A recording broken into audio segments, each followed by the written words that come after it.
Hello बच्चों, चलिए प्रश्न को पढ़ते हैं और समझते हैं। लिमिट एन का मान इनफाइनाइट की ओर अग्रसर है, अर्थात अनंत की ओर अग्रसर है। एन कॉस पाई बटा चार एन, उसके बाद है साइन पाई बटा चार एन का मान है। और हमें विकल्प ए में दिया है पाई बटा चार, विकल्प बी है पाई बटा छः, विकल्प सी है पाई बटा नौ और विकल्प डी है पाई बटा तीन। और हमें इनमें से सही विकल्प का चुनाव करना है। प्रश्न को हल करने से पहले हम प्रश्न के लिए मुख्य अवधारणा लिखेंगे और उसकी सहायता से प्रश्न को हल भी करेंगे। तो मुख्य अवधारणा में हम सबसे पहले एक मानक सीमा लिखेंगे जिसकी सहायता से इसको हल किया जाएगा। तो मैं मानक सीमा लिख देता हूँ। मानक सीमा है लिमिट एक्स का मान यदि शून्य की ओर अग्रसर है, साइन एक्स बटा एक्स, इसका मान किसके बराबर होता है? एक के बराबर होता है। एक बात तो आप ये याद रखें। दूसरा, त्रिकोणमिति का एक सूत्र भी हम यहाँ पर प्रयोग में लेके आएंगे जो होगा साइन दो थीटा बराबर होता है दो साइन थीटा कॉस थीटा के। आइए अब हम दिए गए प्रश्न को लिख लेते हैं। तो हमें जो सीमा का मान दिया गया है या सीमा दी गई है वो है लिमिट एन का मान अनंत की ओर अग्रसर है, उसके बाद है एन, यहाँ पर है कॉस और ये होगा पाई बटा चार एन, पाई बटा चार एन। उसके बाद हो जाएगा साइन, यहाँ पर होगा पाई बटा चार एन।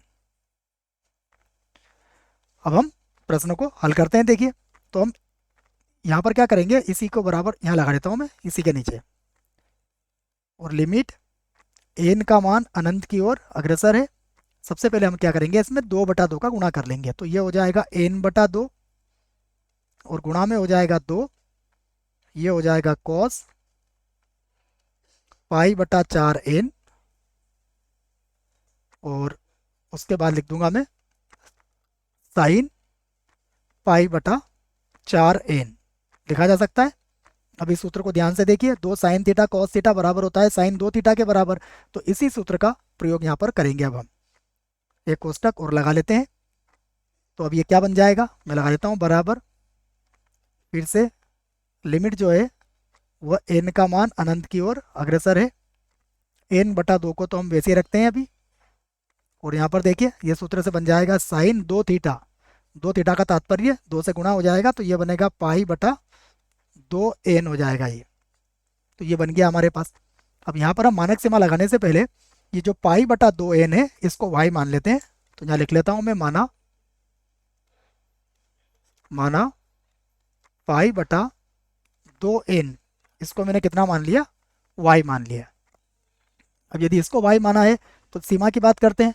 अब एन का मान किसकी ओर अग्रसर है? अनंत की ओर अग्रसर है।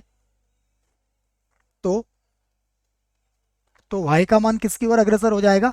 शून्य की ओर अग्रसर हो जाएगा। अब हम मान रख देते हैं। तो फिर से लगा देते हैं हम बराबर। अब हम लिखेंगे लिमिट, अब एन का मान अनंत की ओर अग्रसर की जगह लिखेंगे लिमिट अब y का मान किसकी ओर अग्रसर होगा? शून्य की ओर अग्रसर हो जाएगा। और अब हमारे पास क्या क्या बचा है देख लीजिए। हमारे पास यहाँ था n बटा दो, तो n बटा दो का मान हम यहाँ से निकाल सकते हैं। देखो यहाँ पर निकाल के बता देता हूँ मैं आपको।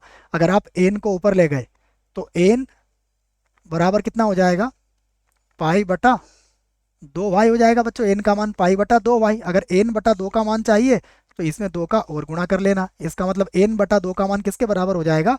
ये हो जाएगा पाई बटा चार वाई के बराबर हो गया। और गुणा में ये आ जाएगा हमारे पास साइन वाई के बराबर। यहाँ पर लिख दिया मैंने साइन वाई। अब हम यहाँ पर इसको इस प्रकार से लिख लेते हैं, लिमिट